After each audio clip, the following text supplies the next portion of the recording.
Just before we get started with interventional cath, I had some really good feedback from a couple of you who came up and tried to do some calculations from yesterday. And I think the main problem was a bracket problem, wasn't it? Just which calculations do you do in what order? And so just before we start with interventional, let's do a warm-up, okay? Reflecting back on hemodynamics. Not a lot of calculations, you don't need your calculator, and this isn't ARS. So which two saturations do you use to calculate QP? Pulmonary vein and pulmonary artery, exactly. And this is the formula. So and I just want to be clear this time. So you calculate hemoglobin times 13.6. And some programs use 13.4, some use 13.6. The answer on the exam won't give you both options. It'll either be one or the other, and it'll be close enough. So whether you've trained with 13.6 or 13.4, it won't matter. So you times hemoglobin times 13.6, you multiply that together, and when you have that product, then you multiply that with to the other product, which is pulmonary vein sat minus PA sat, divided by 100, and multiply those together, and you get your denominator. Okay, second, which two sats do you use to calculate QS? Aorta and superior vena cava, exactly. Same thing, there's the calculation below. And then which two saturations do you use to calculate either effective QS or effective QP? This is the one we don't use in practice very much, but it's only two more saturations we have to remember, and it's the pulmonary vein and superior vena cava. So it's basically just going back before you have any chance of having a right to left shunt or any chance of having a left to right shunt. So it's pulmonary vein and superior vena cava, and that's the calculation. And then finally, I just put where should the brackets go when you're doing this calculation in an FiO2 of 1.0. And when I show this, you'll see probably why it gets so confusing. Just to put it on a slide, it's much easier just to put it on paper and explain to you. But the bottom line is, if you understand the concept, what we're doing is this whole thing right here is how much oxygen is in the aorta or the pulmonary vein, whatever we're doing. Let's just say this is QS, okay? So this whole thing is how much oxygen is in the aorta. So the first thing we do is the hemoglobin times 13.6, that product multiplied by the saturation in the aorta, and that product we add to how much oxygen is dissolved. So how much is bound to hemoglobin plus how much is dissolved, that's the oxygen in the aorta. And then we subtract that by how much is in the SVC. And it's the same thing. Multiply this first, and then multiply it by this, and then add the amount in dissolved oxygen. It's a subtract, because it's the AVO2 difference, okay? So hopefully that makes a bit more sense. Other people made a mistake by, when the saturation was 100%, they multiplied this by 0.1 instead of 1. But when it's 100%, it's 100 divided by 100, so it's 1. Okay, so on to interventional cardiac catheterization. So again, when you look at the board content, you're going to find catheterization in this part, but you also find it when you look at the different lesions that they want you to understand. And what they want you to know about cath and those lesions are, first of all, what are the indications for an interventional procedure?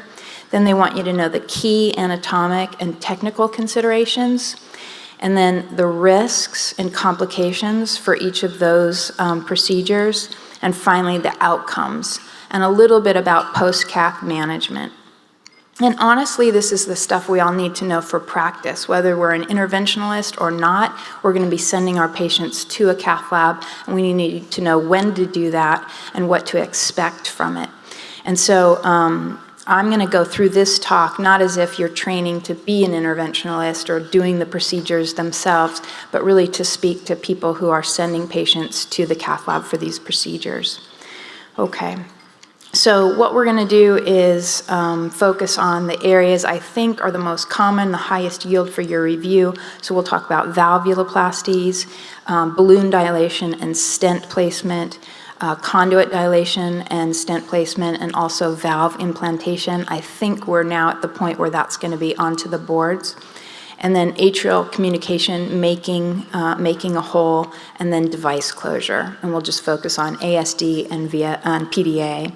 Honestly, they're not going to test you on really rare or heroic types of procedures. They're going to test you on the things that you'll be sending your patients to the cath lab for. And so, as I mentioned, the first thing they want you to know is the indication. When do you send someone to the cath lab? And so we're lucky to have a consensus paper. Anytime there's a consensus paper or guidelines, those are resources the people who write the board questions use, because they recognize that a big group of people came together and formed consensus on something, so there's not as much controversy. So these are high-yield papers for you to review or for us to draw our talks from.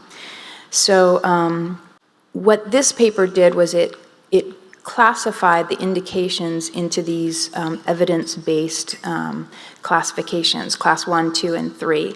And so I'm going to review this really briefly just to remind you what they mean, but because you've got a lot of information coming at you, I also color-coded it. So class 1 is, there's evidence and general agreement that a given procedure is beneficial, useful, and effective. So class 1 is a go. This is a good, strong indication everybody agrees. Class 3 at the bottom are conditions for which there is evidence or general agreement that the procedure is not useful, not effective, and in some cases may be harmful. So that's a hard stop. And the board either tests you on the green or the red, the class 1 or the class 3. It's not going to test you on controversial things or things where there isn't a lot of good evidence. And those are the yellows, which basically mean, well, you can go ahead, but proceed with caution, recognizing that the risk-benefit ratio is not the same as it is for a class 1. Okay, so we're going to just kind of go through the talk using how this paper classified each of these indications or each of these procedures. All right, so here we go. We're going to start with valvuloplasty, and we'll start with pulmonary valvuloplasty. So again, they want you to know which valve lesions are candidates for this, recognize the anatomic features of pulmonary valve stenosis that might affect management, plan your management of a patient with pulmonary valve stenosis, and recognize the complications that occur with this treatment. So the first, the class 1 indications where everyone agrees to go to the cath lab is critical valve RPS, these patients that present at birth with cyanosis because they've got a right to left shunt at the PFO level, and who are ductal dependent or who may be ductal dependent for their pulmonary blood flow. The second is in the older child who has valve RPS. The gradient that is agreed upon is a peak gradient of 40 or more, and that's at echo or at cath, or valve RPS with symptoms. So the child has a lower gradient, but symptoms, RV dysfunction, or again, shunt-mediated cyanosis where they have a right to left across the ASD or PFO. Those are all the class 1 indications. Class 3, where we don't go, is pulmonary atresia, intact ventricular septum, when there's RV-dependent coronary circulation, and we'll come back to that. So the way I think about class 2 indications are that the risk to benefit profile shifts towards a lower potential benefit for the same or a higher risk. So you could certainly send a patient with a dysplastic pulmonary valve to the cath lab for balloon dilation, but you should recognize that the outcome might not be as good, or you can refer a neonate with tetralogy of flow who isn't ready for complete repair for some reason for pulmonary valve dilation, although that isn't going to be done in all centers. All right, so when do we get good results? We get good results in the anatomy that I'll go through. So in discrete valvar stenosis, where we have thin doming valve tissue, and then where we see this post-stenotic dilatation of the main pulmonary artery. Also, when we have obviously a normal pulmonary vein or valve annulus, so rather than a hypoplastic annulus, which we're not going to stretch that, we're just dealing with the commissural fusion of the valve leaflets, not a hypoplastic annulus itself. And when there's no significant infundibular or supravalvular stenosis. So these are the perfect candidate, or where we'd expect a really good result. Dysplastic pulmonary valves are patients like Noonan syndrome, for instance. These patients have the stenosis, the mechanism of stenosis is less often the commissural fusion and more often just these thick, immobile valve leaflets. So basically a mass that's in the outflow tract, and when you dilate that, you're not going to get rid of that. It's going to remain in there, taking up space and creating stenosis. The other thing that we see in these patients is the absence of the post-stenotic dilatation of the MPA. That kind of confers that there may be an arteriopathy in that area because it's not dilating. So that infers that maybe the pulmonary valve stenosis is part of a process of arteriopathy throughout. This isn't an absolute contraindication to valvuloplasty, but they typically respond poorly. Do you remember what Lisa D'Alessandro said yesterday? She said if you send a patient to the cath lab with a pulmonary valve stenosis, they dilate it and don't get a good result, you should test them for Noonan syndrome. Remember she said that? And that sort of comes full circle here. It's exactly right. If they have Noonan syndrome or dysplastic valve, we don't expect the same type of result. So in terms of the technical considerations, again, we'll just go through things briefly, things that might impact or might help you remember what potential complications there are. So in other words, we take care as we cross the tricuspid valve and lay our wire track, because if we go through cords and then we put our balloon across that wire and inflate the balloon and we tear a cord, we end up with tricuspid regurgitation. So that's the first thing. The second thing is we use shorter balloons, the shortest balloon we can, and that's the same thing. We don't want to be dilating in the MPA or branch PAs rather, or in the tricuspid valve. And then the number to remember that they might test you on is what is the balloon to annulus ratio? In other words, what size balloon do we use? So we measure the annulus and we use that to determine what balloon to use. In the pulmonary valve, we use a 1.2 to 1.4 balloon to annulus ratio. So that's the number to remember. So for instance, if the annulus measures 10, then we'll use a balloon that's 120 to 140% of that, or 1.2 to 1.4 times the annulus. So the balloon would be 12 to 14. So recognize that's bigger than the annulus, and that's different from the aortic valve, which we'll get to in a minute. In terms of risks or complications, again, tricuspid valve injury, and then also perforation of the pulmonary valve leaflet or of the outflow tract itself. If we perforate the leaflet, we may cause pulmonary regurgitation. If we perforate the outflow tract, we may cause bleeding, hemoperitoneum, and cardiac arrest. So pulmonary regurgitation and annular disruption occur when we get to balloon annulus ratios of 1.4 or higher. And that's why we stop at 1.4. And in fact, I think most labs don't even go up to 1.4 very often because we recognize that that's when we see the late pulmonary regurgitation. So one vignette they might give you is this other complication that we sometimes get, which we call suicide right ventricle. So what this is you have a significant stenosis of the pulmonary valve, but you also have all this muscle buildup in the infundibulum that's present, and you can recognize it when you take your first RV angiogram. But if you don't recognize that there's significant hypertrophy of the infundibulum, and you go ahead and dilate the pulmonary valve here, and you relieve the obstruction at the pulmonary valve level, what you do is you decrease the pressure in the infundibulum. And when you decrease the pressure, the infundibulum collapses, right?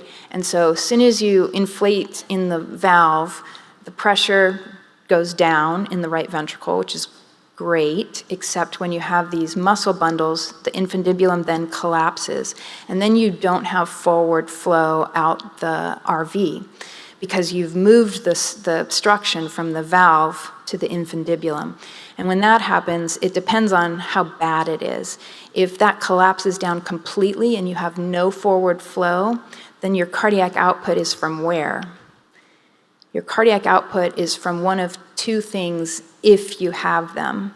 So from a ductus, I'm sorry, not cardiac output, the PFO. If you have a PFO, you'll have right to left across the PFO, and that'll give you at least something coming back to the left heart and going out to the body. It'll be blue blood, but at least you'll have a blood pressure. The other way you can get pulmonary blood flow and therefore blood coming back to the left heart is through a ductus if you have it. So if you have this, this scenario, what you'll see is your RV pressure will stay high. You'll have cyanosis if a PFO is present. You'll have poor cardiac output, and depending on how bad it is, you'll have a cardiac arrest right there in the cath lab. And then you can respond to that by emergently putting in an RV outflow tract stent. If it's not so bad, and you have a ductus that's open, you can start prostaglandins if they're not already started and keep that duct open. And if it's not terrible and you have a ductus, you can start beta blocker. And what the beta blocker does is slows the heart rate down, allows more volume, preload to come into the right ventricle between each beat. That larger preload sort of stretches the infundibulum a little bit. It'll still collapse down, but there'll be more flow going across the pulmonary valve before it collapses down. So you might know the scenario of coming out of the cath lab on beta blockers, and then over a week or so, you can then finally get rid of the beta blocker because the infundibular hypertrophy has regressed. That's the scenario. Okay, so that's one to remember. But in general, in terms of outcomes for pulmonary valve, this is a highly successful intervention. We have significant gradient reduction in about 80% of our patients. We get resolution of that infundibular hypertrophy over time, and that results in further reduction in residual outflow tract gradient. Reintervention in this procedure is usually not necessary, at least reintervention for stenosis, but especially in the older days when we were using bigger balloon to annulus ratios, we were getting a lot more PR, and so these kids were coming back for pulmonary valve replacements due to pulmonary regurgitation later in life. So that's an important consideration. All right, so moving from valve dilation to valve perforation. There's no class 1 indication for perforating the pulmonary valve and dilating it. There is a class 3 contraindication, which is when you identify RV-dependent coronary circulation. We should not decompress that RV. But centers recognize that newborns with PAIVS with favorable anatomy and exclusion of the RV-dependent coronary circulation may have this procedure done. So what is favorable anatomy? Favorable anatomy is when you have a normal or mildly hypoplastic tricuspid valve, and Shaji Menon emphasized that a couple days ago. So the tricuspid valve is really important. All of these patients will have tricuspid regurgitation, so it doesn't matter if they have moderate or severe TR. Blood goes into this right ventricle and it can't go forward, so it comes back. So that doesn't tell you anything. Once you establish forward flow, that TR should come down. But you want to see a tripartite RV, a short segment pulmonary atresia, obviously not a long segment or lack of MPA. And then the infundibular stenosis shouldn't be severe, like I said, because that'll result in suicide right ventricle, which is not a big deal because these patients are already, they have no outflow, so they must have a ductus. So it's not as big a deal as if they didn't. And then the absence of an RV-dependent coronary circulation. To establish that, you need both a root injection to look at where the coronaries come off of the aorta, as well as an RV injection to see if there's connection.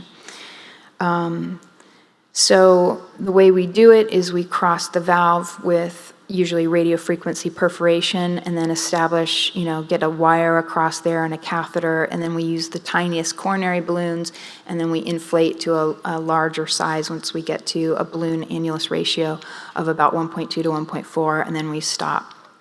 The complications here are we can perforate the RV outflow tract instead of going through the valve, and that you'll know pretty soon, right away, because you'll have hypotension, you'll see by echo a large pericardial effusion, and that can result in cardiac arrest or death. Surgeons usually need to come into the cath lab at that point and open the chest and sew that closed, or you can put a covered stent in if you have one that small. Ischemia following decompression of the RV. So if you didn't recognize there was RV-dependent circulation and you dilated that valve and decompressed the RV, you'll see ST changes immediately, and then all of the risks that I mentioned for pulmonary valvuloplasty. All right, so moving on to the aorta now. So looking at the aorta, they want you to know the same thing. Who are candidates? What are the right anatomic features that either suggests a good result or a poor result, and then plan your management and recognize the complications. Okay, so who do we all agree could go to the cath lab for aortic valve dilation? Again, a newborn with critical valve aortic stenosis or who are ductal dependent for their systemic blood flow. And then children who have aortic stenosis and a depressed LV function. Regardless of gradient, because if the function is poor, you may not be able to generate a high pressure in the left ventricle, and therefore your gradient will look low. But if they have good function, then the gradient we use is 50. So the number to remember is a peak gradient of 50 millimeters of mercury or more measured in the cath lab. That's what this paper says, okay? And then also a peak gradient of 40 or more measured by catheter if the patient also has angina, syncope, or ST changes, either at rest or with exercise. So 40 with symptoms or 50 without symptoms. Now, the class 3 are patients who have a peak gradient less than 40 and they're asymptomatic. So you send your patient to the cath lab, they measure a gradient of 35, the history shows no symptoms, they're going to have, the interventionalist is going to struggle because this patient doesn't meet guidelines for going forward and taking the risk on of dilating the valve. And then the other contraindication is if they already have a ton of AI, or at least enough AI that warrants surgical replacement or repair, then we're not supposed to go ahead and dilate that valve, recognizing that we might create more AI. So the caveat to this is that these guidelines were developed in an era when kids were coming to the cath lab and getting nursing sedation, so moderate sedation. They might even be talking to us a little bit during the measurement of the gradient.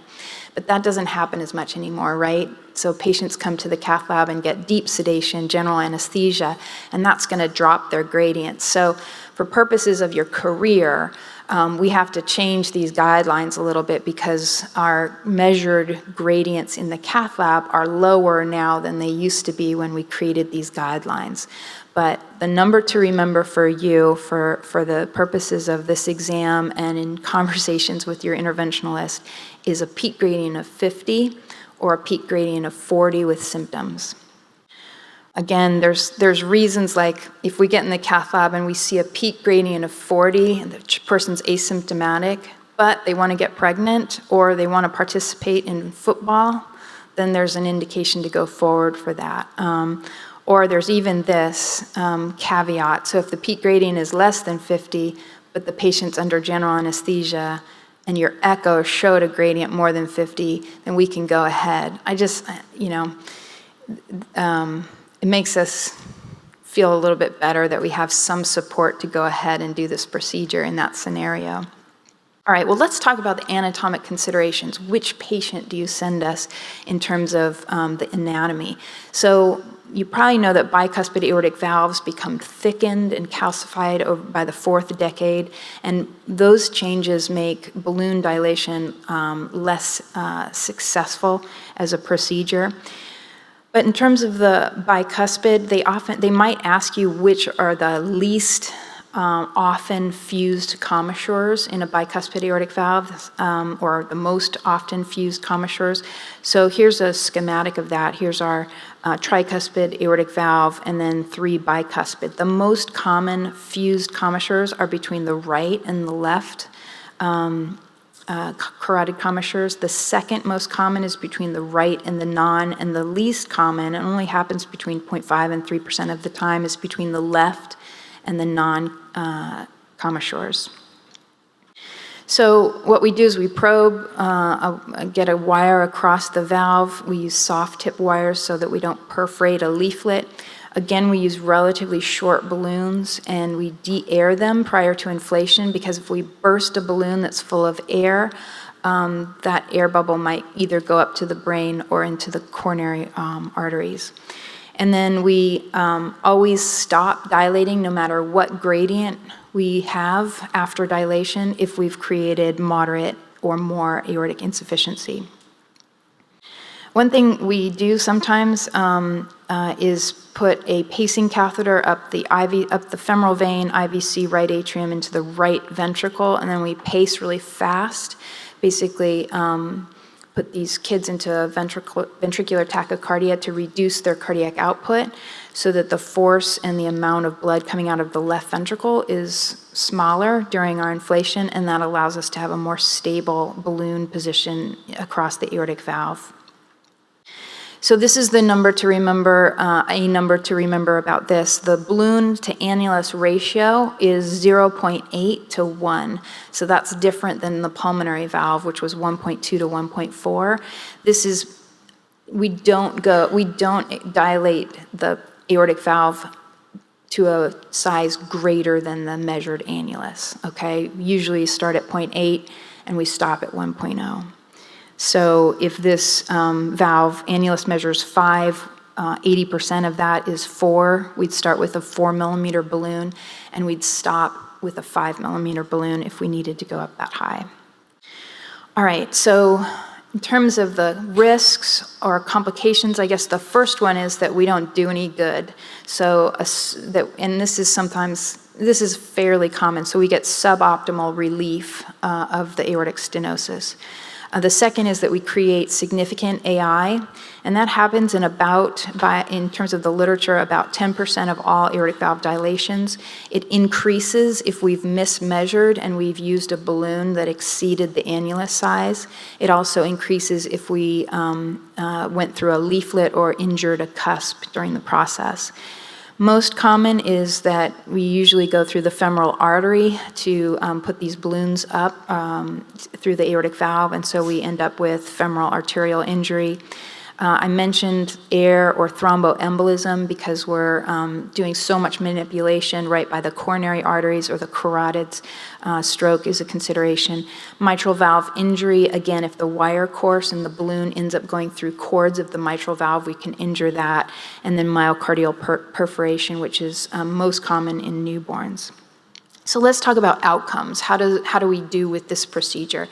We get an adequate result. What do we define, an adequate result if we have a reduction in peak gradient by catheter measurement to 20 to 35 without significant AI. And remember, we started at 50 or more, so we're happy if we get it down to 20 to 35 and we haven't created significant AI. The times that we get a suboptimal result are more commonly in the neonates, so a very young child, or in the older patient, the adult congenital patient, and that's usually because of the calcification they have.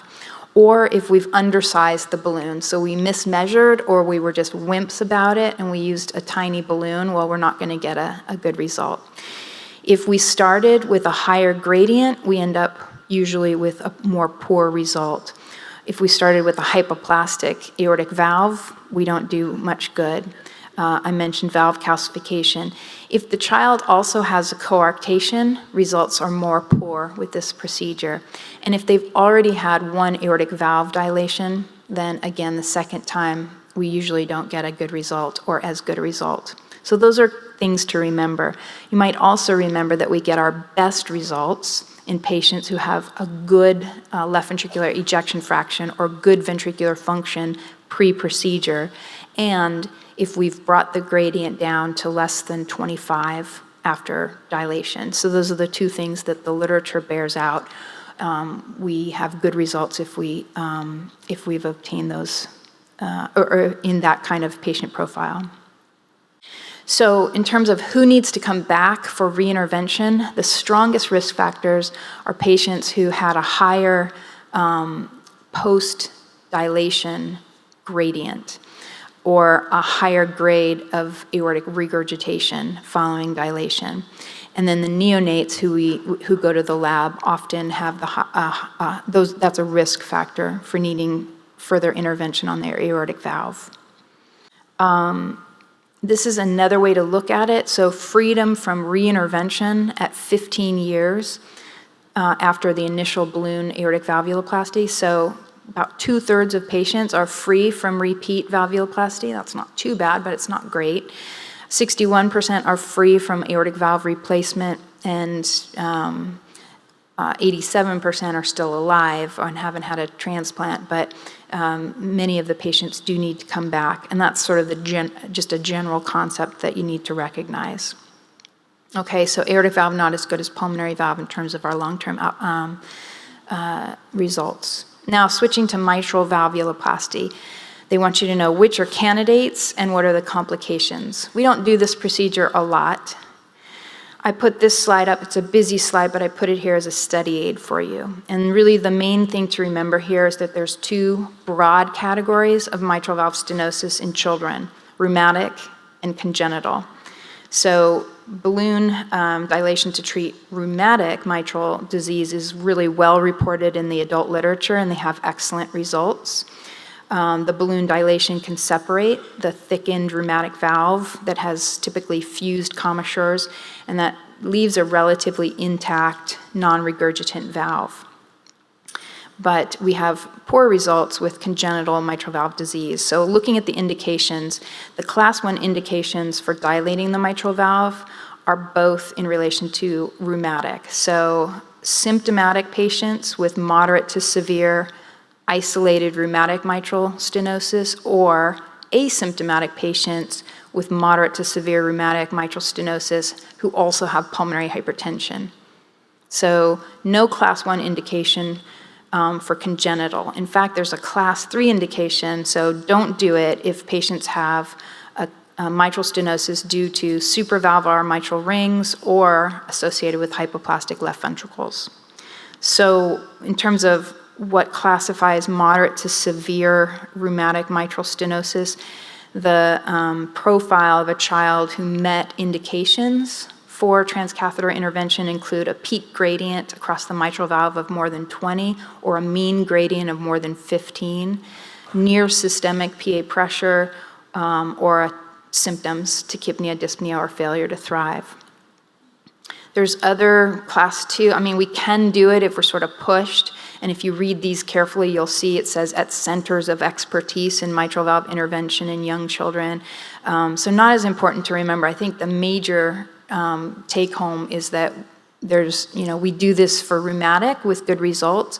We don't do it well in congenital. If we need to do it, we can, but it's not something that we do frequently. So this is just a classification of severity of mitral stenosis. Those of you imagers, this makes some sense to you. But in terms of in the cath lab, so mild MS, we see a mean gradient less than 5 and a relatively normal PA pressure. Moderate mitral stenosis is a mean gradient 5 to 10 and PA pressure starting to rise, and severe mitral stenosis, mean gradient more than 10 and PA hypertension. So just in summary, valve morphology that's amenable to balloon dilation, more favorable is rheumatic or commissural fusion and balanced chordal attachments. Less favorable are all of these: parachute, supramitral rings, small mitral annulus, younger patients, or anyone with like a Schoen syndrome or a small left ventricle. The complications, mainly mitral regurgitation, much more common with congenital mitral stenosis, but then any of these things that you might imagine, so cardiac arrest, perforation of the heart, stroke, because we're on the left side again, arrhythmia, the femoral vessel trauma, and then creation of a permanent ASD. That's because typically we'll go through the femoral vein, create a hole in the ASD, in the atrial septum if one isn't there, and then dilate through that. But sometimes we leave behind the hole that we created. So this is just a study guide for you. I just sort of summarized the pulmonary valve, aortic valve, and mitral valve, like key points in terms of indications. All right, so that's valves. So now we're going to go on to balloon dilation and stent placement. So these are the things they want you to know about and that I'll cover in the next few slides. We'll start with pulmonary artery stenosis. So you have a patient with pulmonary artery stenosis. What are the class 1 indications for balloon dilation? So class 1 is if we have significant peripheral branch PA stenosis, and we'll define that in a second. Or in PA stenosis in very small patients in whom you can't stent for whatever reason, you can't place a stent in the PA, then we'll go ahead and dilate. So that implies that stenting is better than balloon dilation alone, and it's true. We'll go into stents in a minute. But it's a class 1 indication to go ahead and dilate if you can't place a stent. So what makes up significant PA stenosis? Well, the definition that they used is a peak gradient more than 20, or an RV or MPA pressure more than half to 2/3 systemic, or flow discrepancy on a lung perfusion scan more than 35/65. But then again, there's also just angiographic appearance of significant narrowing, and we'll talk about why that is. So you don't even need a gradient. If it looks really tight, you can go ahead. There's class 2 that I'll just sort of skip over. So the pressure gradient, as I was just saying, might underestimate the degree of obstruction in a few different scenarios. So if you have a significant proximal RPA stenosis, and then you'll also have a distal RPA stenosis, the gradient across that distal one won't be very much because you have a proximal stenosis. So if it's really tight and you feel like you need to increase flow to that segment, you can go ahead and do that without having a gradient that's high. Also in a Glenn or a Fontan, as you know, we don't get significant gradients because the pressure itself isn't very high and it's non-phasic. So we don't need a gradient of 20 across this in a Glenn patient to go ahead and do something about it. This is something that's high yield. This is something to remember. Peripheral PA stenoses that are associated with a couple of different syndromes do not respond well to our balloon dilations. And those symptoms to remember, or those syndromes, are congenital rubella, Williams, and Alagille's. And when you see these patients, you recognize they have really abnormal, small proximal PAs, but also really tiny distal PAs. So this is an obstructed PA, but there's no real stenosis here. It's just hypoplastic across its whole length. You can dilate it, but it's a vasculopathy really, and so it doesn't respond normally to dilation. And so the balloon will go up and the balloon will come down and the vessel will come down too. So you can say, well, let me stent it then, but you're going to jail all of these side branches. So we really just don't have good options. Definitely don't have good balloon dilation options for rubella, Williams, and Alagille's. And then it's important to remember that successful dilation of these lesions typically require significant overdilation of the stenosis. We're trying to tear that intima. We're trying to create a tear. And in order to do that, we have to dilate, use a balloon that's significantly larger than the stenotic region. And so we typically, just to give you an example, we'll use a balloon diameter that's 2.5 to 3.5 times the diameter of the stenosis. But we also limit the balloon size looking at the normal vessel on either side of the stenosis and measuring that diameter. So we want to stay to less than 2 times the diameter of either the proximal or distal vessel. I'll come back to that in a minute, but my point is that when you're dilating, you actually are more aggressive when you dilate than when you stent, right? And let me show you that in the stent section just so I don't repeat myself too many times. But the other thing is we use typically high pressure, low compliant balloons. What does that mean? Low compliant, a compliant balloon, if you have a narrowing here and a compliant balloon, as you inflate the balloon will get big on both sides and stay small in the center because it's compliant. It'll look like a kind of a dumbbell, like that. So you don't want that. You want to apply the force of the dilation evenly, and so that's a less compliant balloon, and the balloon will stay sort of equal in diameter as it goes up. Anyway, so the risks of this, we get dissections, aneurysms, rupture of the vessel that can lead to hemothorax, death. We also get arrhythmias as we are going through the heart. The balloon can rupture, and we can have embolization of either balloon fragments or air within the balloon.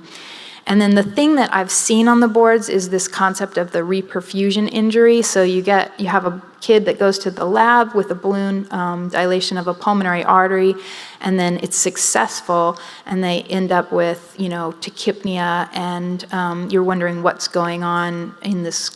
I think I have a question on it, so we'll see it a little bit later, but basically these patients are tachypnic, their saturations are a little bit low, and you do a chest x-ray and you see edema in this section of the lung that has normal or improved perfusion, and that's reperfusion injury. Okay, so success is about, what do we call success? What do we think of as successful? When we get up to a 50% improvement in diameter or a 50% decrease in gradient, and if we see increased flow in the involved vessel. But the key to remember for this is that dilation alone seldom produces permanent or long-term resolution of a pulmonary artery stenosis. That's probably the take-home message for this procedure. And that moves us to stenting. So there is a class 1 indication for stenting the pulmonary arteries, and that's if we have significant proximal or distal PA stenosis, when a stent capable of being dilated to an adult diameter can be placed. So that's the important caveat. Not a coronary artery stent in a PA, but a stent that has the capacity the child can come back a couple of times in the future and ultimately dilate that stent up to an adult size.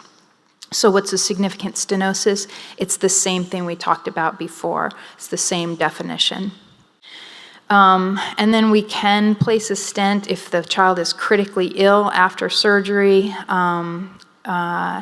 or if the MPA is narrowed, provided that we don't put the stent across the pulmonary valve. And then here's one, because we do place small stents in little babies. So here's why, or here's the indication that gives us a little bit of confidence to do that. So may be reasonable to implant small PA stents that lack the potential to achieve adult size in small children as part of a cooperative surgical strategy to palliate severe branch PA stenosis. In other words, when you're forced to, as long as everybody agrees that it's not a good idea in the long term, but you really have no other alternative. Okay, so just to know that stents are much more effective in vessels that have a fold or a kink, more effective than balloons, because a balloon will just straighten that out and then you deflate the balloon and it'll go back to its kink. A stent will hold it straight, and so stents are more effective, especially if you have folds or kinks, or if something is externally compressing that pulmonary artery, or if you have a long segment stenosis rather than a short segment discrete stenosis. The technical considerations, I think this is just the summary point. Stents that can be redilated to an adult diameter is the first and ideal option for pulmonary artery stenoses. If we use a smaller stent, we may have to come back and unzip them or surgically remove them. And then here's another point that they might ask you, do you go in and you pre-dilate? So you have a stenosis, you're gonna stent it, but do you balloon dilate it first and then stent it? And the answer is no. When I was training, it was always yes, we did. But nowadays, we don't pre-dilate pulmonary arteries before putting a stent in, primarily because of risk of rupture, but also if you increase the diameter of the vessel, you may end up with a less stable stent and then have it come back when you're trying to get your balloon out of it and pull it out. So anyway, the key there, or the thing to remember, is routine predilation of the stenosis prior to placing a stent is no longer recommended. There's 2 caveats to that. If at a prior catheterization, you balloon dilated that pulmonary artery and nothing happened. In other words, the balloon went up and the waist on the balloon was really tight. So where the stenosis was, the balloon didn't budge that. It basically stayed. Do you know what I'm saying? The balloon went up on either side, but the center of the balloon where it was stenotic didn't budge.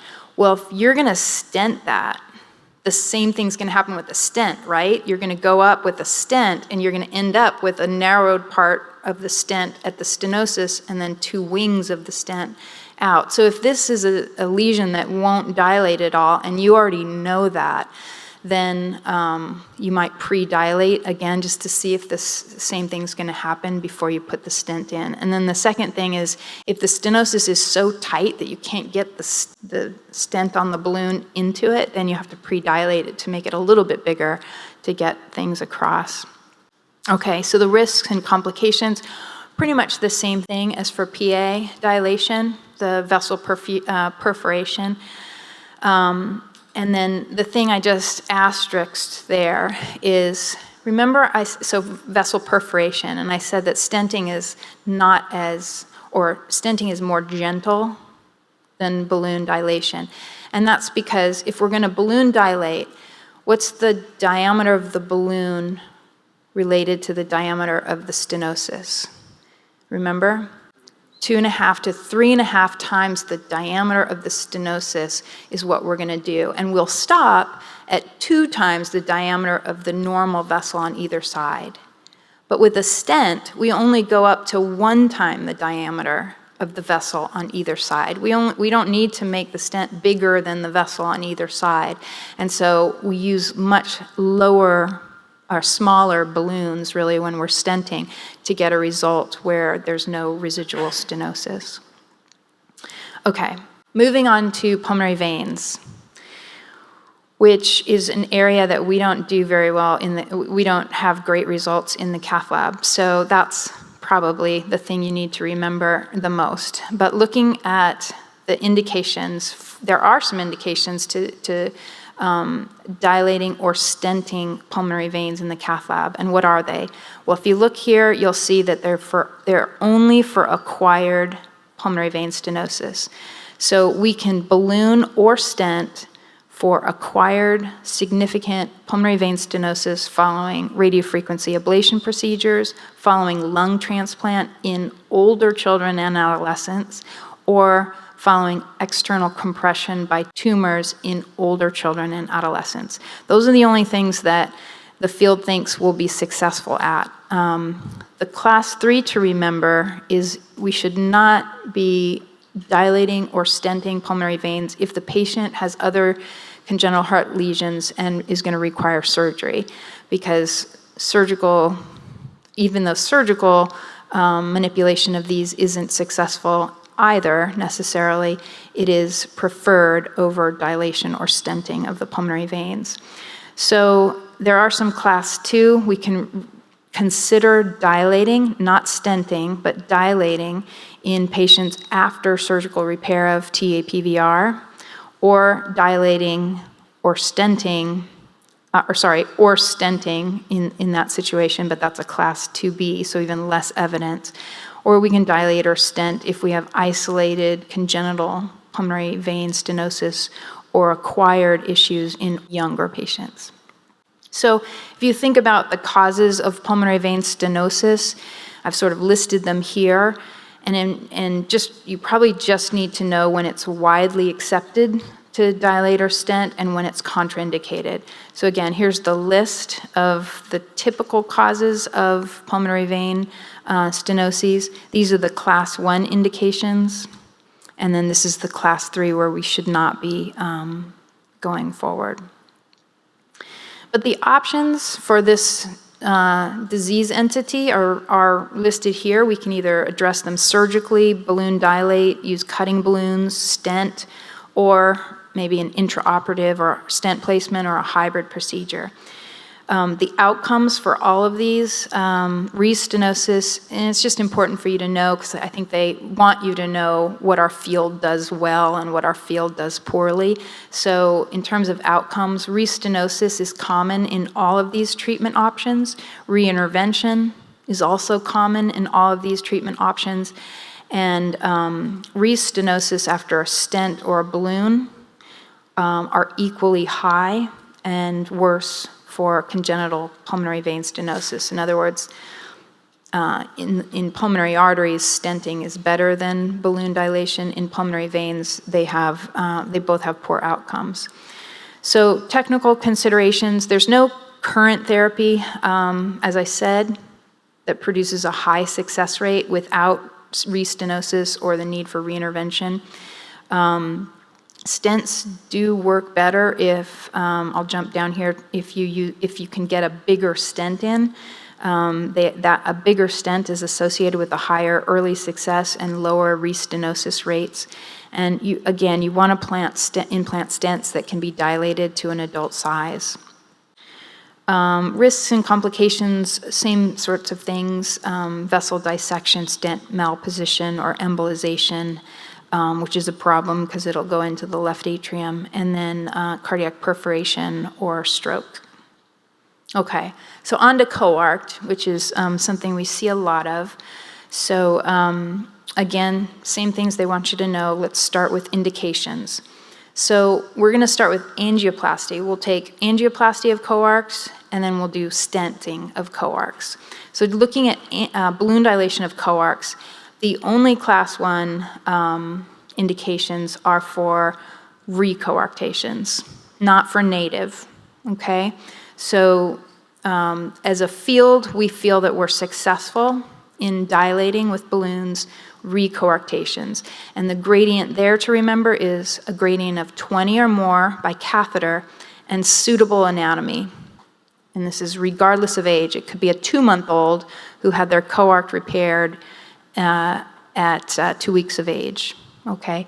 So regardless of age, a recoarct with a gradient of 20 or more and suitable anatomy, and we'll talk about that in a second, or recoarctation with a gradient less than 20 and suitable anatomy, if they have significant collateralization, a single ventricle, or ventricular dysfunction. So I would remember that because they may give you a scenario where they have a single ventricle patient with a recoarctation with the gradient measuring 10 and ask you if you should dilate this. And the answer would be yes, even though the gradient isn't 20, if they have a single ventricle or ventricular dysfunction, or if they have a ton of collaterals decompressing the ascending aorta, then that's an indication. And then these class 2s are where native coarcts come in. So some programs do dilate native coarcts, and they do it with sort of this evidence behind them. So a native coarct is a palliative measure to stabilize a patient, irrespective of age, in the setting of severely depressed ventricular function, severe MR, low cardiac output, or systemic disease that's affected by the condition. So in other words, if you're really pushed, you can go ahead and dilate a native coarct no matter what the age. Or a native coarct beyond 4 to 6 months of age when they have a gradient more than 20 and suitable anatomy. So like I said, some programs do dilate native coarcts, and they'll do it because some of the evidence shows that there's reasonable results. But I'll show you the evidence, and you'll see that dilating a native coarct really does have, is not the preferred option. And then here's Turner syndrome. So that's another, I think I remember a question where they had a patient with Turner syndrome, and she met all of the other. She was a recoarct, or no, she was a native coarct, but she had a high gradient, and she was like 12 years old. But Turner syndrome, again, it's a vasculopathy, and we don't get the same types of results. So balloon dilation alone is not typically a good procedure. So what's suitable anatomy for coarctation? A short segment narrowing without any arch hypoplasia is how we would define that. So that's a good candidate there. A poor candidate would be somebody who has either a long segment narrowing or a hypoplastic arch. So balloon, we're not talking about stenting here, we're talking about ballooning this. We might get rid of this area, but we're still going to have a stenosis or an obstruction at this area, and we wouldn't have addressed it with the balloon. Okay, in terms of the technical, we use a balloon that's 2 to 3 times the diameter of the narrowed area. But remember, in the pulmonary artery, I said the balloon can go up to 2 times the diameter of these areas. In the aorta, we limit the balloon to, at most, 1 millimeter greater than the diameter above or below the stenosis. So again, like in the pulmonary valve, we were more aggressive than the aortic valve. Same thing with the aorta versus the pulmonary artery. So if we had a gradient or a narrowing of 7 millimeters, and then what we would do to decide what balloon to use is we would measure above and below and choose a balloon. So here, the largest balloon would be 16 millimeters because we're going to limit it to 1 millimeter above the normal diameter above the stenosis. Okay. But then, and then in terms of stenting, if we were to stent this, we would also choose 15, right? Because we don't need a stent that's more than 15 millimeters. We just want the stent to be opposed to the vessel. So stenting is also in terms of its gentleness or its risk of perforating or tearing the vessel a little bit more gentle. Okay, so recurrence. The recurrence of coarctation, how often you get a residual coarctation, recurrent coarctation is much higher in patients who underwent balloon dilation of a native coarctation and higher in patients who had balloon dilation less than 6 months of age. Aneurysm is also higher in the patients who underwent dilation of a native coarctation. And then also the other things, vascular injury, specifically to the femoral artery, and a potential thromboembolism or stroke. Okay, so that was balloon dilation, and then stent placement. Again, there's no class 3, but there is a class 1, and the class 1 is for recurrent coarctation. So for recurrent coarct with a gradient of more than 20, again, in patients in whom the stent can be expanded to an adult size. And then there's a bunch of other class 2 indications. But remember, so for the anatomic consideration, stents are best for discrete stenoses, but we can use them for longer segments as well. Although those longer segments tend to extend up into the transverse arch, and so we try very hard not to jail the carotid arteries. Like I said, the balloon size is less than the diameter of the proximal and distal vessel. And then the technical considerations, we use the femoral artery typically, and sheath size is an issue, especially in the small children, because we want to use a stent that's going to be dilatable up to an adult size, so that tends to be a bigger balloon, a bigger stent, and a bigger sheath size. If we have a significant, almost a complete interruption, and we go in and we dilate that we place a stent in there, we may not stent it to the normal diameter because it's so tight, so that's a staged approach. We'll put a stent in. It's increased the diameter of the stenosis, but not to normalize it. And then we'll come back in 6 months once things have developed some scar tissue around the stent, and we'll go up as a second intervention.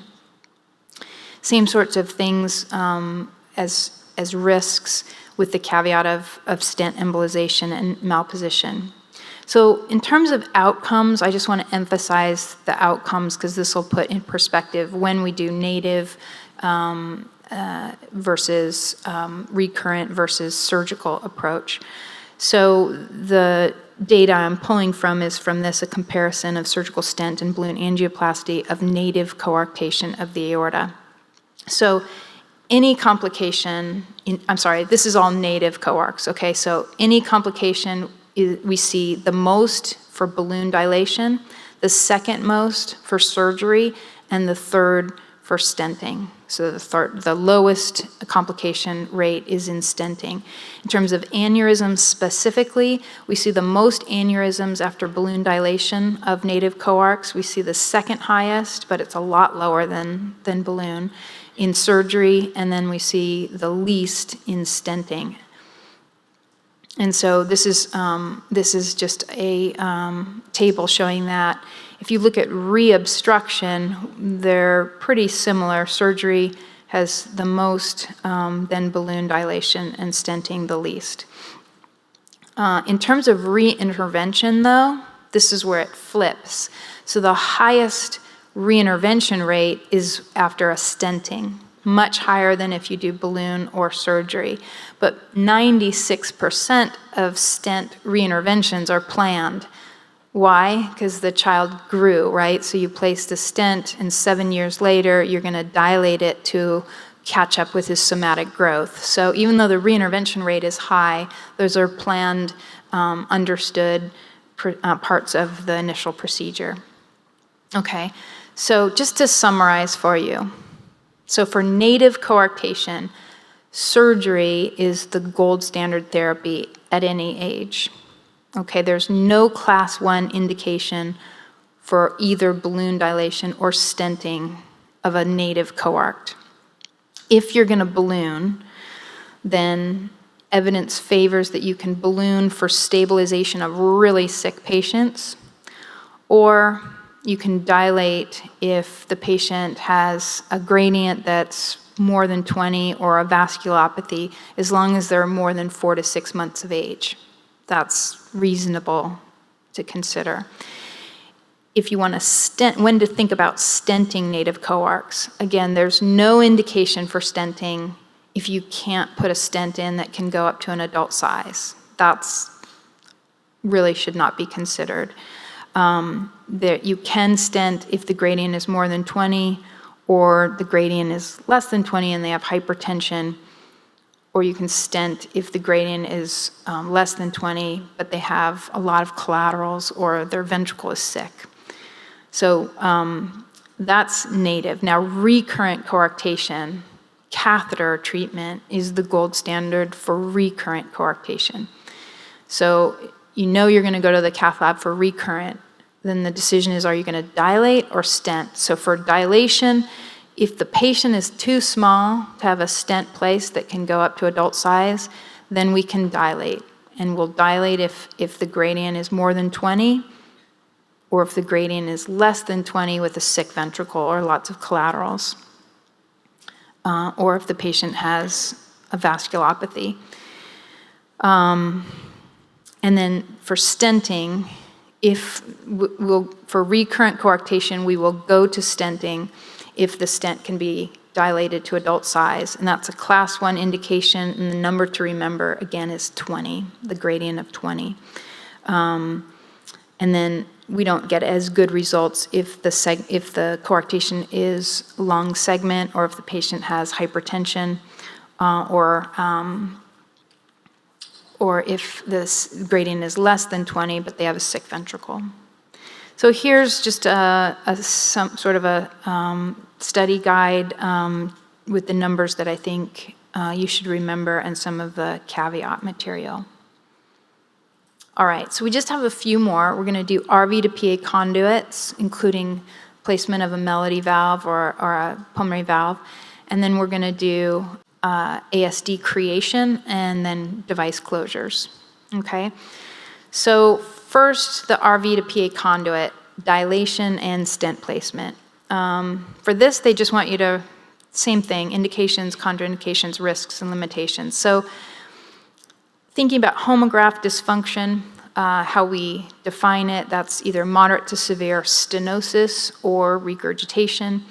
Andy Powell actually established this as a fellow, so freedom from homograph dysfunction is 84% at a year, only 47% at 5 years, and 22% at 10 years. So we know homografts fail. And then when we place a stent in them, if the valve was working before the stent was placed, it's no longer working after the stent was placed. So typically we move from a conduit that has a stenosis and a right ventricle that is pressure loaded to a conduit that has a stent and is a volume loaded right ventricle. We can consider conduit dilation or stent placement when the RV pressure is more than 2/3 systemic. It's a reasonable option to stent, but the definitive treatment for conduit obstruction is surgical replacement, because you'll have hopefully you'll relieve both the pressure gradient or pressure load and the volume load by replacing a conduit. Balloon dilation, I think this is one of the things you should know. Balloon dilation alone seldom produces sustained results. So if we have a calcified, thickened stenotic conduit and we put up a balloon in there, we might get an early result, but the result will not be sustained for very long. Stent placement does sustain your result for longer, but like I said, you create pulmonary regurgitation. So we really aren't dilating conduits anymore, is the bottom line. You'll rarely see someone go to the cath lab and come back with just RV to PA conduit dilation. We are stenting, and the class 1 indication for stenting is for treatment of significant stenosis of an RV to PA conduit when there's predominant and significant stenosis of the conduit, and you believe that by putting the stent, you'll significantly prolong the life of the conduit before you have to go in and surgically replace it, or that you know that the pulmonary regurgitation that will be created is going to be tolerated better than the stenosis was tolerated, and that the stent definitely doesn't impinge on the branch PAs or compromise coronary circulation.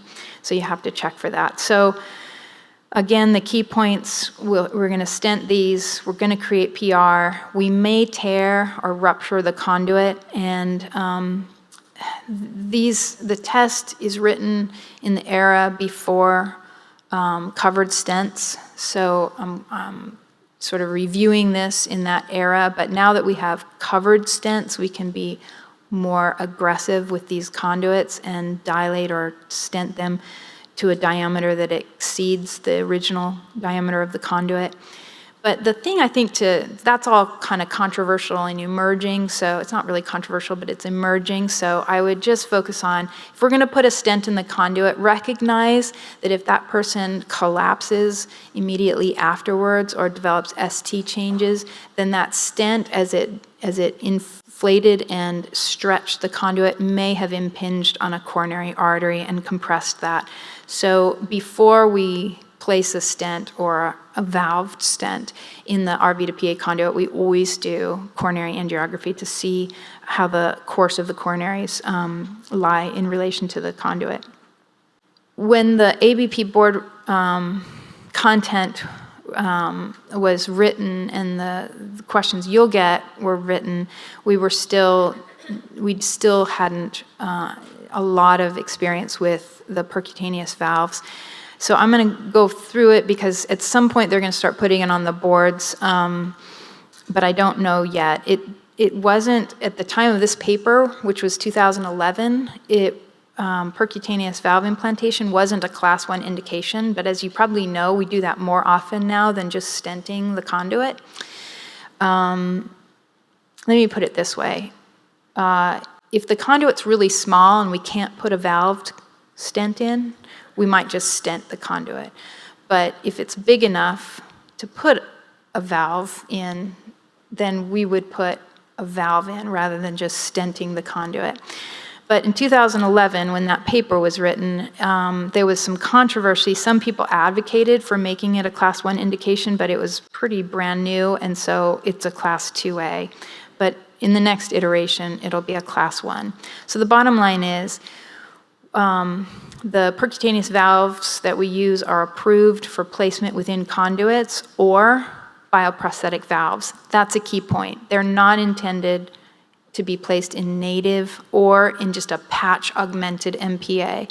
So if it was a transannular patch repair of tetralogy of flow or a valve sparing repair where they opened up the MPA and patched it, there's still too much native tissue in that outflow tract to place a percutaneous valve. Now, some centers are doing it, but that's sort of more on the cutting edge at this point with the newer, larger valves. So the Melody valve and the Edwards valve, the two valves that we're using are approved for placement either within conduits or bioprosthetic valves. The patient selection is probably important for you to know. So the conduit should be at least 16 millimeters in diameter or more. So that's the smallest conduit that it makes sense to put a valve in is 16 millimeters. And either the patient should have moderate or more regurgitation or a mean RV outflow tract gradient of 35 or more. Okay, the other thing to know is exclusion criteria. So when do we not do it? We don't place a valve in the setting of active endocarditis, or if the anatomy isn't as I described, so if it's native outflow, or if there's a risk of coronary perfusion. So we'll dilate. You can see there's no stent on here. This is in the RV outflow tract, and then we'll do a root injection or selective coronaries to see. And then when you look at the lateral of this and the PA, you see that the left coronary is coming right below this portion of the conduit. And if a stent was placed in there, you may or may not have compression. So you look very, very closely at that. This is what some of the implantable valves look like.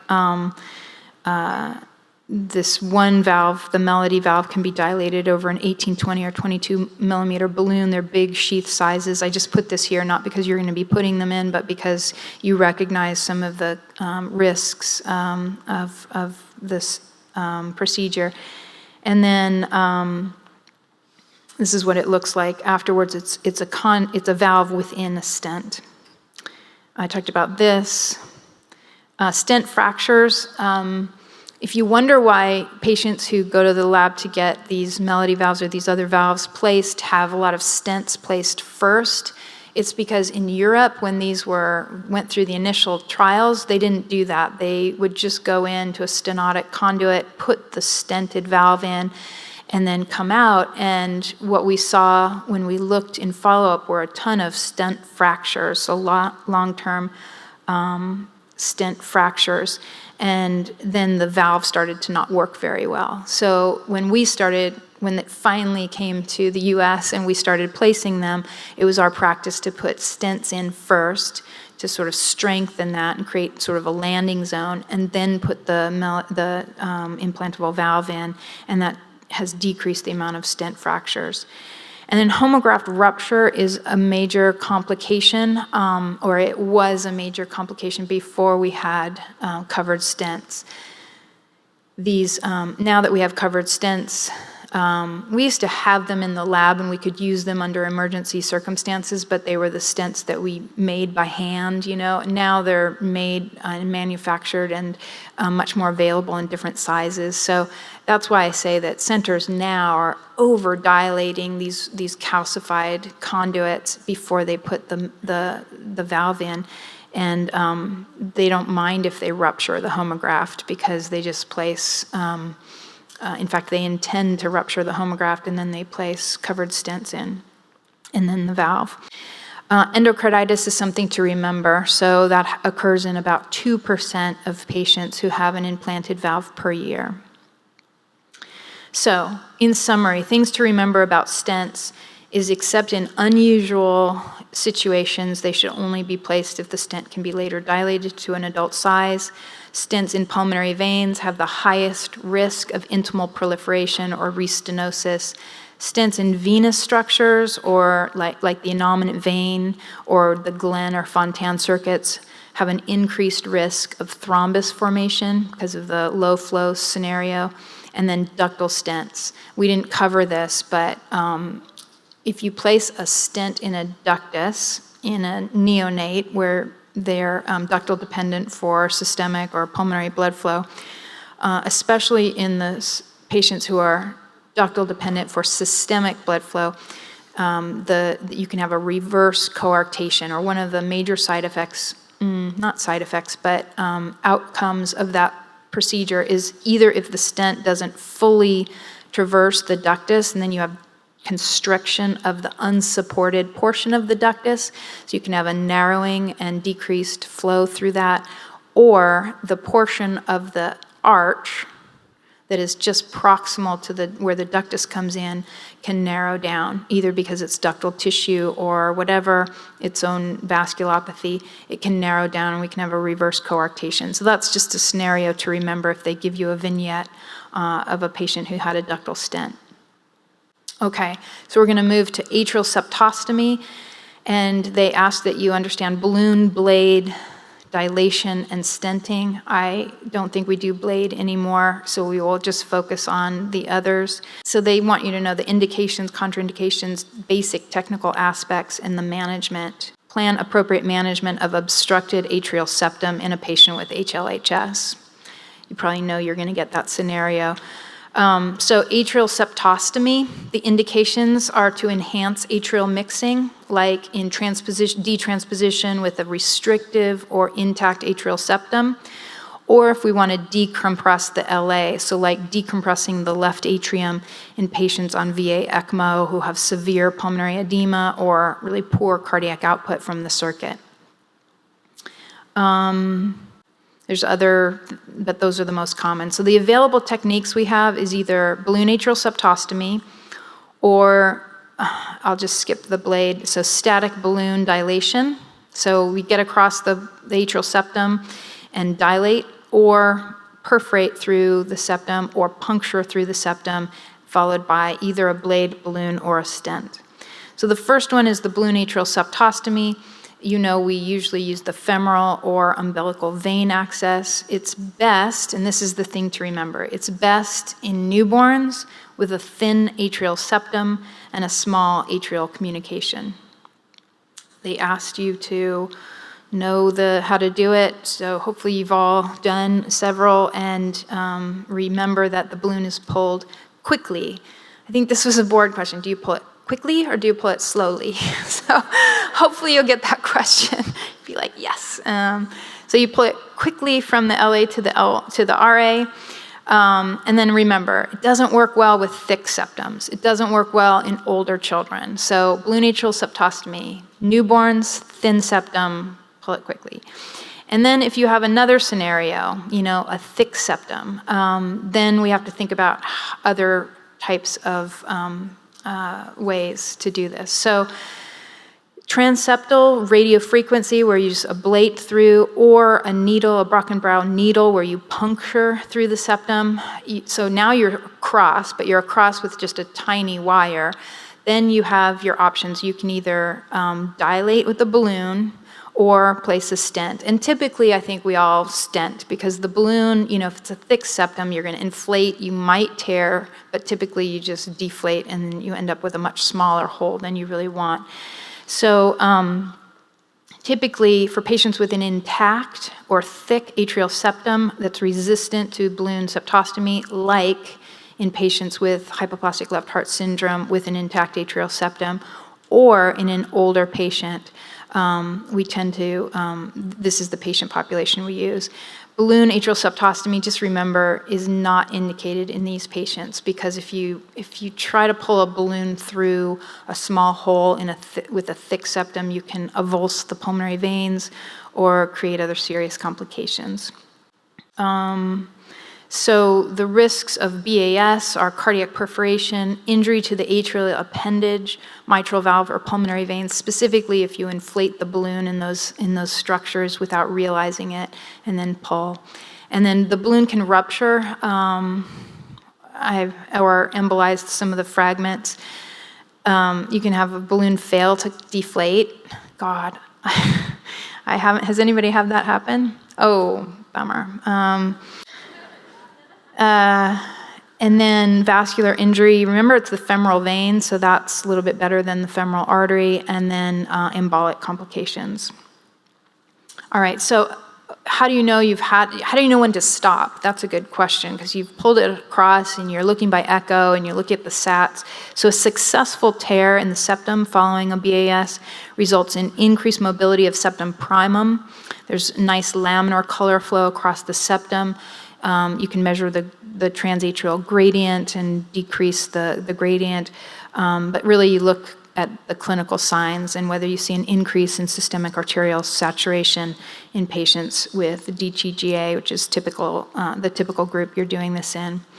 In terms of other times that you have to cross the atrium or create an atrial septal defect, so Class 1 indications in which there's an intervention is optimally performed from a left atrial approach. So in other words, you're going into the pulmonary veins and you want to dilate or stent, or you're closing a paramitral valvar leak.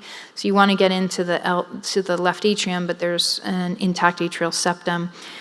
Or if you are trying to get an LV outflow tract gradient and you can't cross the aortic valve from above, like a mechanical aortic valve, or you just can't technically do it, then you can get the information from the left atrial approach. Or if there's, if you're trying to really nail down how much mitral stenosis there is and you aren't happy with your wedge to LVEDP comparison. And then sometimes the electrophysiologist asks us to come in because they need to get into the LA to do some of their ablation techniques. So this, the technical considerations, biplane fluoroscopy, if you're poking through an atrial septum, biplane is essential. You can do it from either transhepatic or femoral venous. If those are both, or if the femoral venous are blocked and you don't want to go through the liver, you can come down from the IJ, but you can't then use a needle. The only approach would be radiofrequency ablation. We can perforate, especially if the LA is really small. We just push right through the septum and then push right through the back wall of the left atrium. We can enter the aorta and there can be embolic complications. Those are the major things to remember about those techniques. And now we're going to end with occlusion techniques, and we're just going to talk about the ASD and the PDA because there's really just not enough experience with VSD closures to make it onto the boards at this point. So ASDs, these are the things they want you to know about. They're basically the same things. So in terms of indications, it's a class 1 indication for patients with hemodynamically significant ASD with suitable anatomic features. So we'll talk about both of those things. But just a second on class 3. So class 3, or contraindication for ASD closure, it's not recommended in small secundum ASD of no hemodynamic significance and with no other risk factors. It's not indicated for septum primum defects, sinus venosus defects, or unroofed coronary sinus defects, and it's not recommended in patients with advanced pulmonary vascular occlusive disease or pulmonary hypertension. So what is hemodynamic significant and what is suitable anatomic features? I just put it here, again, sort of as a study guide. So it's hemodynamically significant if we have evidence of right heart volume overload, if the patient has symptoms of exercise limitation or right heart failure, and if there's an elevation of right-sided pressures due to left-to-right shunting.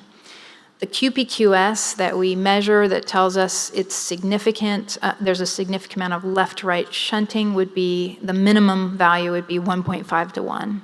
So QPQS of less than that doesn't meet criteria for a significant left-right shunt. The suitable anatomic features, this is a little outdated because the sheath sizes are so much smaller now, but secundum ASDs, the child is optimally around 15 kilograms, and the sort of agreed upon information about rims is that there should be 5 millimeter rim around most of the defect. And I'll show this to you, but the anterior superior rim can be deficient and still get a successful closure. The posterior inferior rim can also be a little bit deficient, but it can't be an extensive deficiency. We'll look at that in a second. And then suitable anatomic features. The seating of the device can't interfere with pulmonary veins or AV valves. Pretty common sense. Then other indications, we can close them. Patients who have a right to the left atrial shunting following a stroke. So after they've had a stroke or recurrent TIAs, we echo, we see a PFO or an ASD with right to left shunting. We can close that. Or patients who have transient right to left atrial shunting and cyanosis who don't require that shunt to maintain cardiac output. And then also small, hemodynamically insignificant ASDs, but the patient has a thromboembolic disorder or is at risk for potential stroke in the future. Okay, so in terms of the RIMS, this is probably a good question to ask you. The FDA, sort of the most conservative information about RIMS is that there should be at least 5 millimeters around the majority of the defect to close it.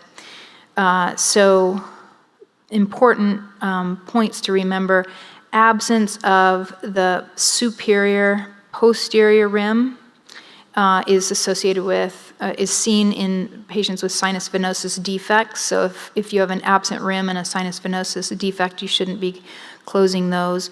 Or if you have absence of atrioventricular rim, those are often primum ASDs or inlet area of ASDs, those shouldn't be closed as well. So those are the two that are not amenable to device closure. This area, the posterior inferior rim, it's a really helpful to have this rim because it helps stabilize the device, but we can place devices as long as the extent of the decrease in rim is not too far along the circumference. So in other words, we can get down to 2 to 3 millimeters as long as it's not a huge portion of that area. This is the most, I think, high yield thing to remember because a deficient retroaortic rim or the anterior superior rim is really pretty common. And so the interventionalist and the echo person in the cath lab face this fairly frequently. It doesn't preclude device closure, although the thing to remember is that erosions, especially using the Amplatzer device, are most often seen when this rim is deficient. And so the way to think about it is not that, the way I think about it is that when you look at the patients who've had an erosion, most commonly they had a deficient retroaortic rim or anterior superior rim. There are many, many kids or patients who undergo ASD closure who have deficient anterior superior rim, and the risk of erosion is really low. But when you look at the population who eroded, they had their rim in that area was deficient. And this is an echo picture I should have showed earlier because it makes much sense to most of you.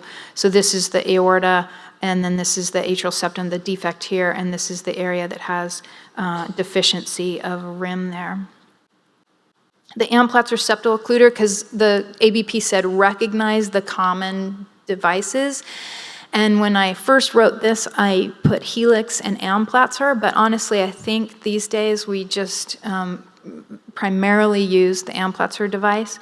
But I'll just go through it to some of the important things, because if you're referring patients, you kind of want to know what size people can close, et cetera. So the size of the device, this is the Amplatzer device, the size of the device, so if they say I used an 18 millimeter device, they're talking about the diameter of this inner core, or the central waist, and the device sizes go from 4 millimeters all the way up to 36 millimeters.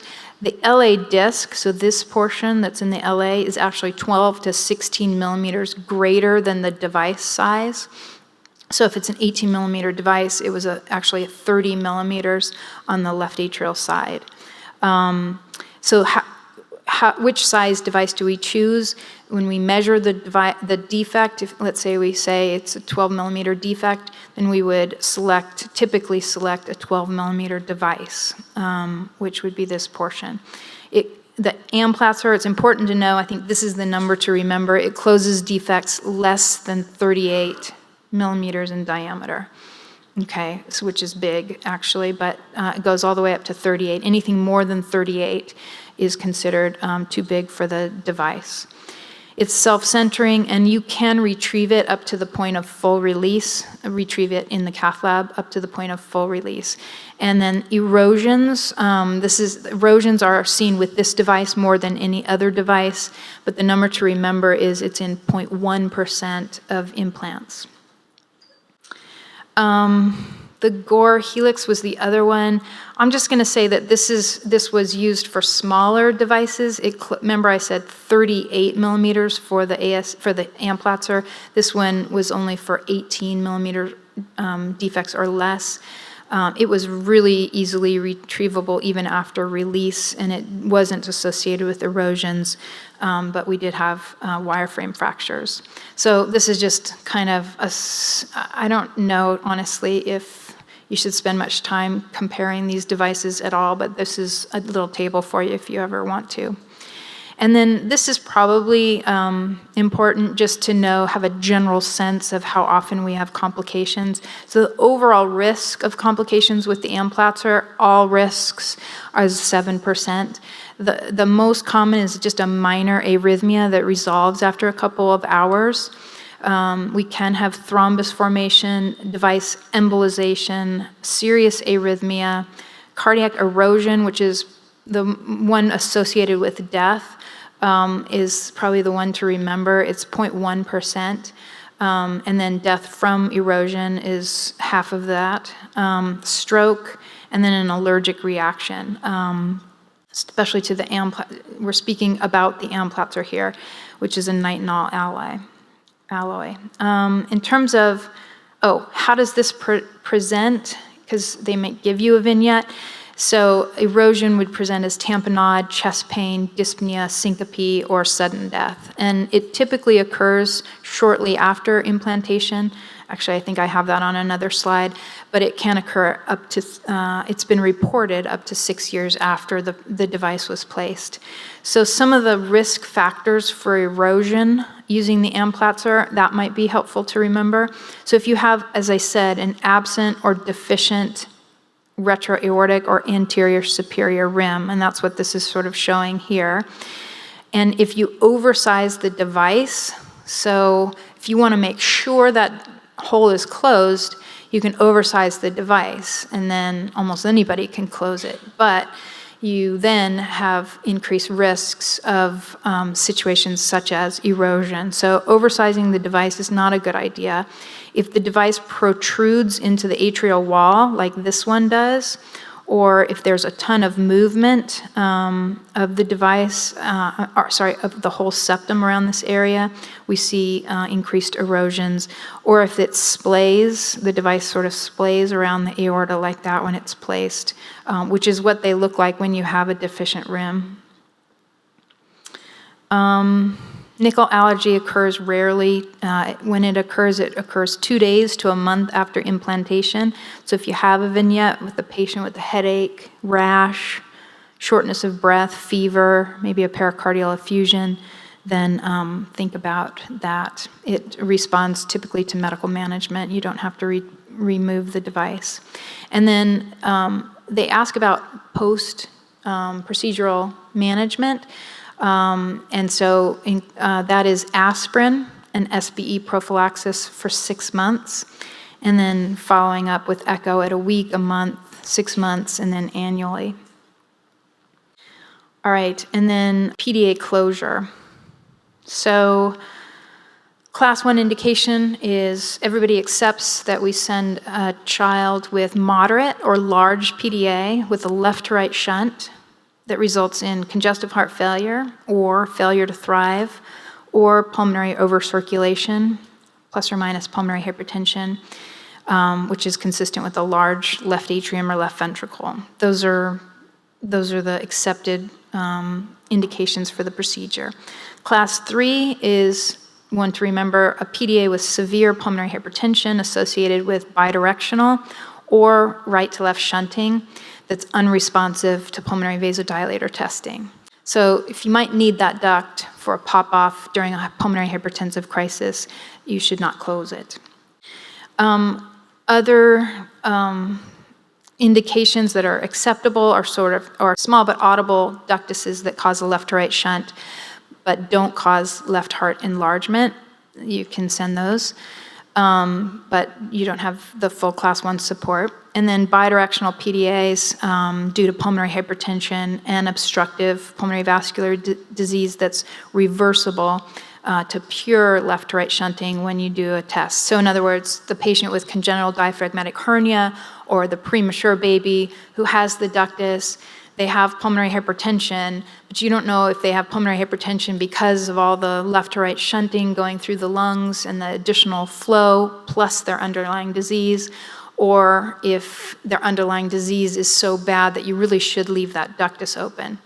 So those are the patients that come to the cath lab and we do the hemodynamics, then we put them on oxygen, and if we see that the lungs and the extent of the lung disease is not so bad, that the lungs can vasodilate and that the ductus goes all left to right, then what we might do is test occlude the ductus, do the hemodynamics again, make sure that the PA pressure actually does come down when you take away the shunt, and if all of that looks good, then we close the ductus.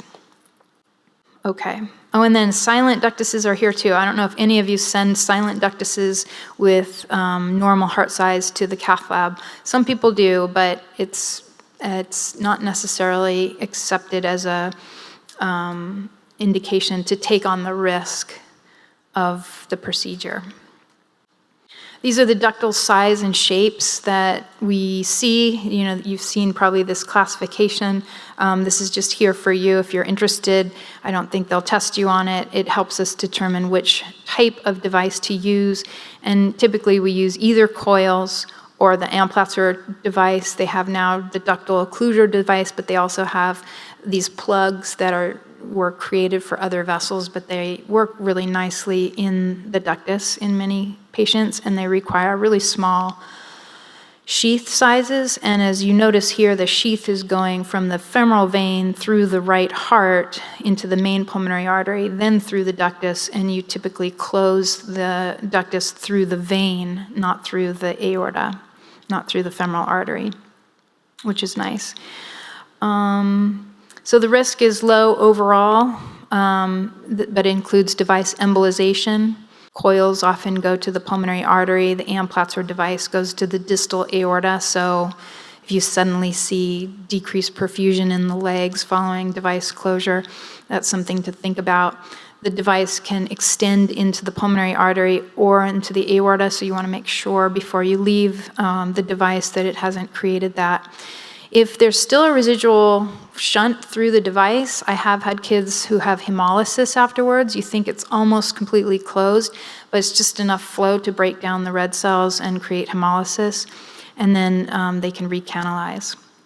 But in terms of outcomes, it's just helpful to remember that both coils and device have a more than 95% complete occlusion at a year. In terms of the management afterwards, in ASD devices, we used aspirin and SPE prophylaxis for 6 months. In the ductus, we don't use any anticoagulation. We just use SPE prophylaxis for 6 months. And here's a little study guide just with SPE prophylaxis, aspirin, and follow-up for our different interventions that we have. And that's it.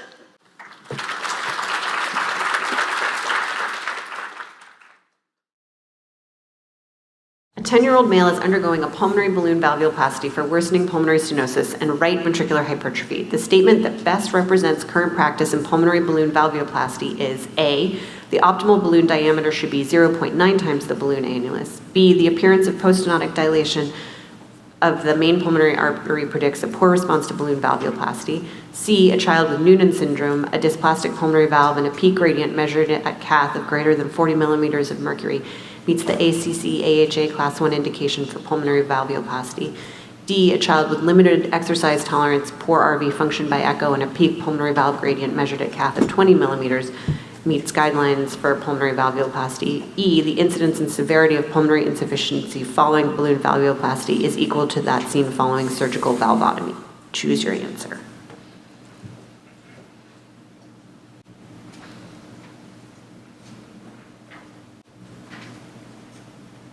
Good, so that's the correct answer.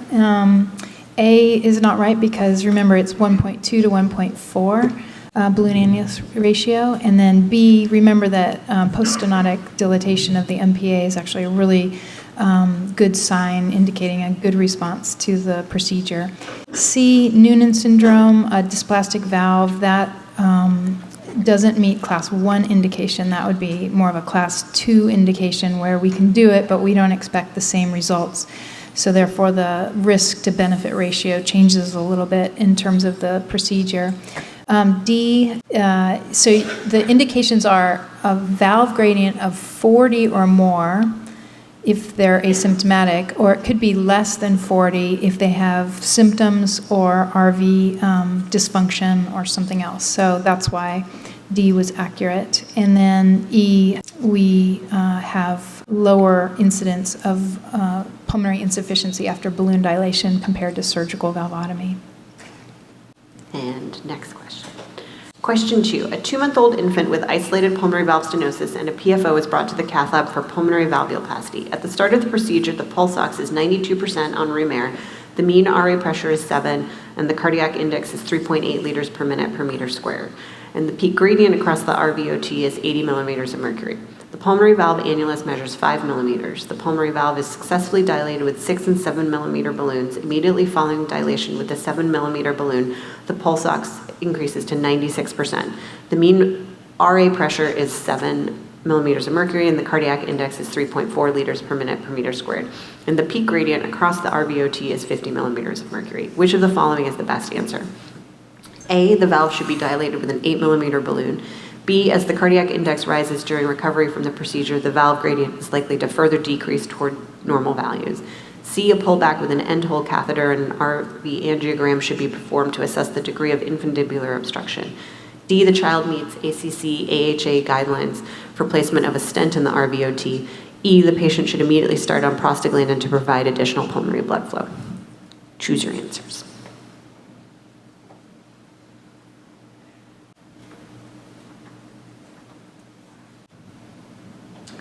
Good. So the correct answer is C, and A is not correct because 8 millimeter balloon is greater than 1.4 times the valve annulus. So 7 was the maximum balloon size that you can safely use. So that's why that wasn't correct. B, as the cardiac index rises, the gradient typically goes up.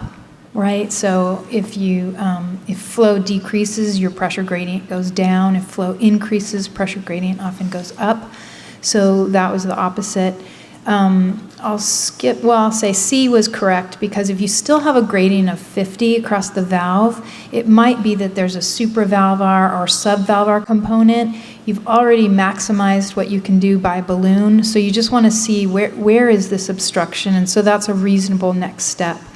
D, class 1, there is no class 1 indication for an RVOT stent at all, so that's not correct. And then E, the scenario doesn't really describe any significant destabilization of the child. We just don't have a great result, so you don't need prostaglandins. Excellent. Question 3. You refer your patient for aortic balloon valvuloplasty. Of the following factors, the one that predicts the best immediate and long-term result is A, the patient is 1 month of age. B, the patient also has a coarctation of the aorta and a parachute mitral valve. C, following dilation, the residual gradient across the aortic valve is 20 millimeters of mercury with an unchanged cardiac index and trace AI. D, the LV function prior to the dilation is severely depressed. E, the patient has undergone a prior aortic valvuloplasty more than 15 years earlier. Choose your answer.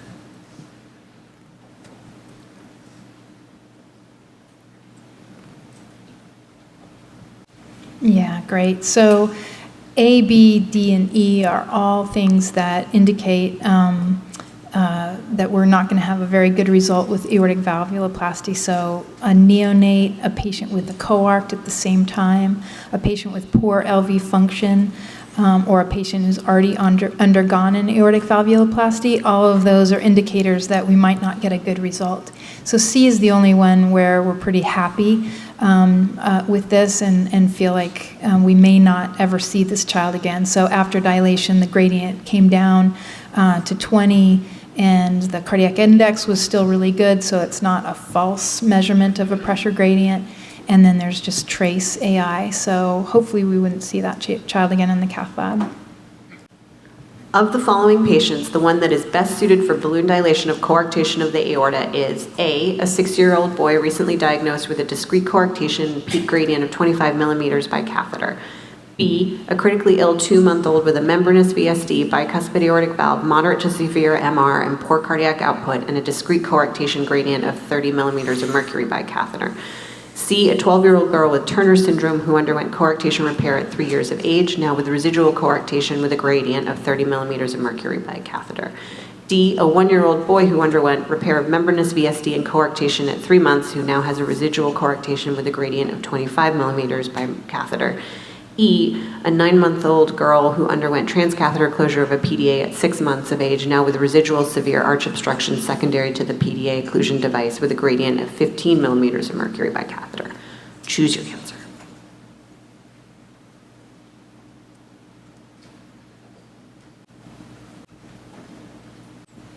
Great. So yeah, a lot of words here. The answer is D, and just as Elizabeth was saying, sort of look for some similarities. So the first one is a native coarct. Let's just move to the second one is a native coarct in a small kid. The third one is a kid with a vasculopathy, so Turner syndrome. The fourth one is different than all those above because it's a child without a vasculopathy but has a residual coarct after repair. And E has a ductal device in there, which is not going to, it's not going to be the, balloon dilation of the arch is not going to be the treatment for fixed obstruction from a device. So we're looking at A through D, and of those, D is the only one that's a recurrent coarctation in a patient that doesn't have a vasculopathy, and we know that we do pretty well with those patients in the cath lab. So that's going to give us the best outcome.